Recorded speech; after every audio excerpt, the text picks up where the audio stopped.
ஈரோடு மாவட்டம் பெருந்துறையில் நடந்த ஒரு சம்பவம். காதலால் நேர்ந்த சோகம்.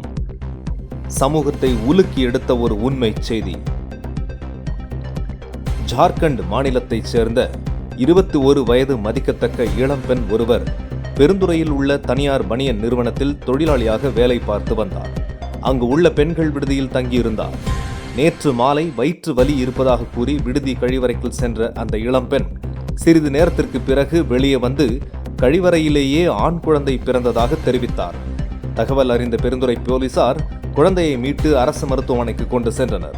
ஆனால் மருத்துவர்கள் குழந்தை ஏற்கனவே உயிரிழந்ததாக தெரிவித்தனர். போலீசார் நடத்திய விசாரணையில் தனது காதலனை நம்பி தன்னை இழந்து திருமணத்திற்கு முன் ஏற்பட்ட உறவின் காரணமாக அந்த இளம்பெண் கர்ப்பமானது தெரிய வந்துள்ளது. இந்த செய்தி ஒரு செய்தி மட்டுமல்ல, நம் வீட்டில் இருக்கும் பெண் பிள்ளைகளுக்கும் பெண்களுக்கும் ஒரு பெரிய எச்சரிக்கை. திருமணத்திற்கு முன் யாரையும் முழுமையாக நம்பி உங்கள் வாழ்க்கையை ஆபத்தில் கொண்டு போய் விடாதீர்கள். காதல், நட்பு என்ற பெயரில் உங்கள் உடல், மன பாதுகாப்பை இழக்காதீர்கள். உடலில் மாற்றங்கள், சந்தேகங்கள் இருந்தால் பயம், அவமானம் என்று தனியாக சமாளிக்க நினைக்காதீர்கள். உடனே பெற்றோர், நம்பகமான பெரியவர்கள் அல்லது மருத்துவரிடம் சொல்லுங்கள்.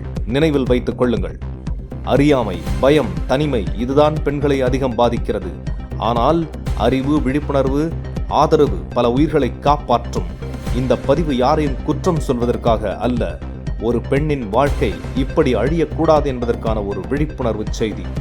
முடிந்தால் இந்த செய்தியை உங்கள் நண்பர்களுக்கும் குடும்பத்தினருக்கும் பகிருங்கள். ஒவ்வொரு பெண்ணும் பாதுகாப்பாக இருந்தால் அதுவே இந்த சமுதாயத்தின் பெரிய வெற்றி. ஷபா நியூஸ் தமிழுக்காக பிறைமதி. நம்ம ஊர் செய்திகளை பார்க்க நம்ம ஊர் சேனல் ஷபா நியூஸ் தமிழை மறக்காம ஃபாலோ பண்ணிக்கோங்க.